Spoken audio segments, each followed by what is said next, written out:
Pemirsa, pemerintah berencana akan membentuk satuan tugas untuk pemberantasan barang impor ilegal yang masuk ke Indonesia. Nantinya Satgas tersebut akan melibatkan Kementerian Perdagangan, pengusaha, kepolisian hingga kejaksaan. Lalu seberapa gentingkah pembentukan Satgas impor ilegal? Apakah impor ilegal selama ini kecolongan atau justru pembiaran?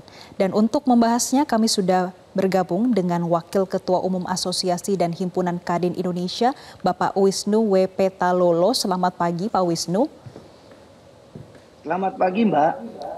Pak Wisnu, kalau kita mengutip pernyataan Kemendak kemarin, ada perbedaan data impor pakaian jadi. Kalau data BPS ini menurut Kemendak ada 116 juta dolar Amerika Serikat. Dan dicek ternyata mencapai 360 juta dolar Amerika Serikat. Ini artinya ada selisih 2 hingga 3 kali lipat. Menurut Kadin Indonesia, ini adalah pembiaran atau kecolongan? Ya, gini Mbak, terima kasih sebelumnya. Dari data yang ada, memang ini ada ketimpangan. Statement juga dari Pak Menteri Perdagangan sudah jelas. Jadi ini kalau mau dikatakan pembiaran tentunya tidak. Ini kecolongan, Mbak. Ini kecolongan. Jadi ya itulah kenapa perlunya adanya Satgas Impor Ilegal. Tentunya lebih memastikan bahwa seluruh kegiatan importasi ini harus kita awasi. Karena terus terang saja dengan kondisi yang ada, industri dalam negeri itu terganggu, Mbak, dengan kondisi yang ada saat ini. Oleh karena itu, Kadin bersama para asosiasi yang tergabung yang berdampak terhadap kondisi ini, semua akhirnya berkoordinasi dengan pemerintah untuk membentuk Satgas Impor Ilegal. Demikian kira-kira, Mbak. Pak Wisnu, tadi Bapak menyebutkan kalau ini ada kecolongan dan kecolongannya 2 hingga 3 kali lipat. Tapi apakah Kadin sudah mengidentifikasi ini tuh larinya kemana sih Pak? Dan pemasarannya lewat mana Pak? Nah inilah saya tidak mau menerka menduga. Yang jelas kondisi ini perlu diantisipasi.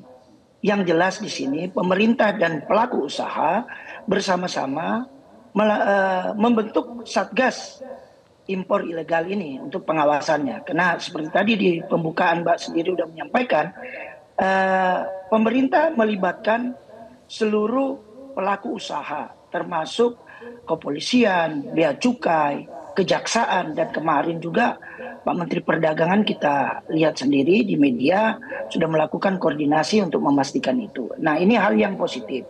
Mudah-mudahan ke depannya dengan terbentuknya Satgas ini, apa yang menjadi kondisi saat ini yang jadi masalah, nah ini mungkin bisa teratasi dengan adanya ini. Demikian, Pak.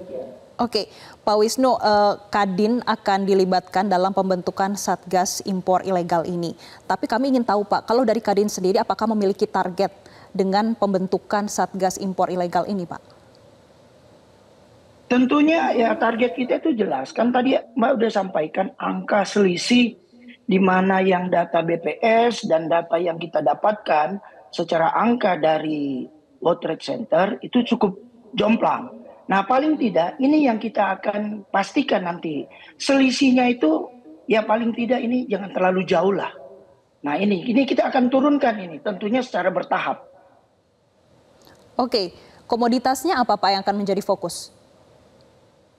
Komoditasnya itu kan kita dalam pembahasan itu ada 7 komoditas yang menjadi concern kita, yaitu pertama adalah tekstil dan produk tekstil, pakaian jadi dan aksesoris, barang tekstil sudah jadi lainnya, alas kaki, elektronik, keramik, dan kosmetik. Nah untuk sementara itu memang di dalam draft yang sama-sama dibahas oleh Kementerian Perdagangan dengan Kadin dan pelaku usaha.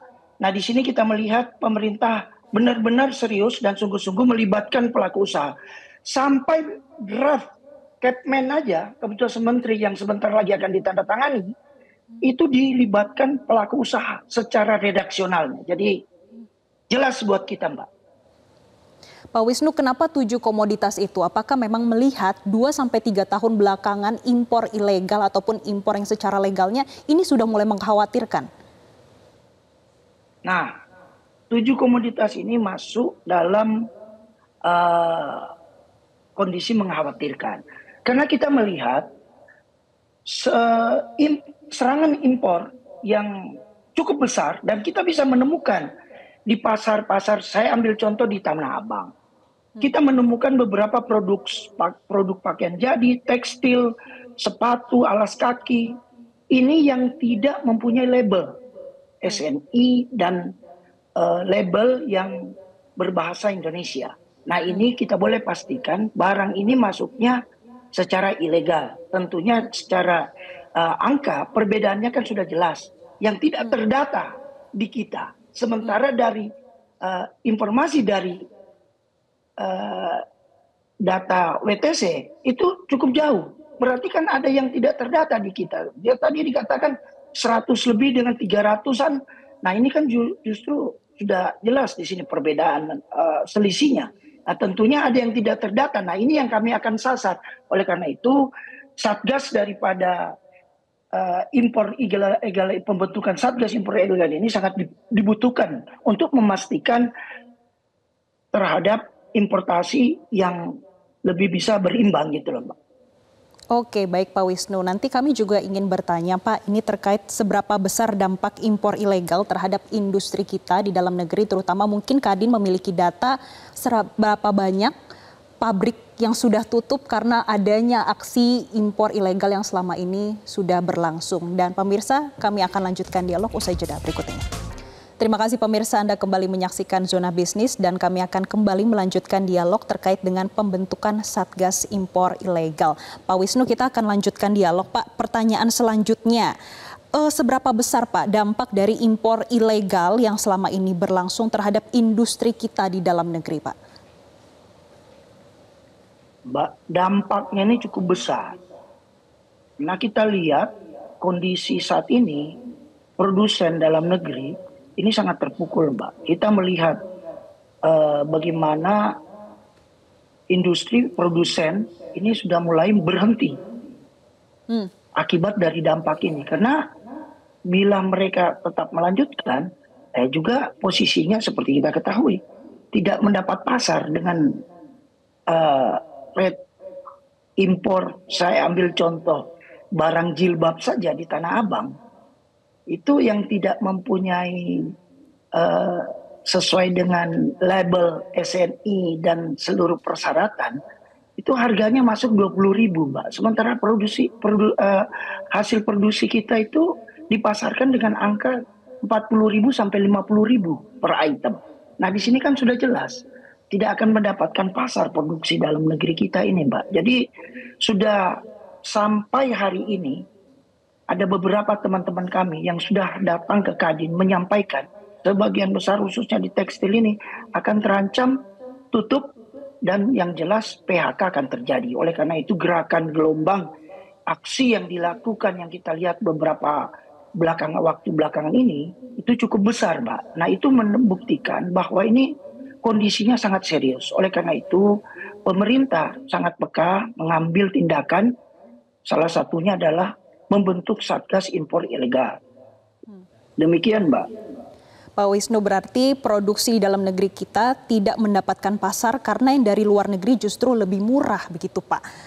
Pak, tadi sempat menyinggung ada 7 terutama fokus dari nanti Satgas Impor Ilegal ini. Tapi kalau kita ingat Pak, ada Permendak 8 tahun 2024 dan 7 komoditas itu mendapatkan relaksasi dari Permendak ini, Pak. Kira-kira Permendak 8 tahun 2024 ini perlu dicabut nggak, Pak? Permendak 8 itu kan penyempurnaan dari Permendak 36, Pak. Dan pemerintah ini kalau kita melihat dari Permendak 36, perubahan di mana pemerintah coba menyesuaikan atas masukan dan kebutuhan daripada kondisi yang ada, Permendak 36 aja sudah 3 kali mendapatkan perubahan revisi. Revisi pertama itu di tanggal 5 Maret 2024. Revisi kedua 29 April. Revisi ketiga 17 Mei 2024. Jadi revisinya ini udah 3 kali dari Permendak 36, Permendak 324, Permendak 7, Permendak 8. Nah, Permendak 8 ini kan melonggarkan aturan impor untuk 7 kelompok barang. Yaitu tadi yang saya sebutkan.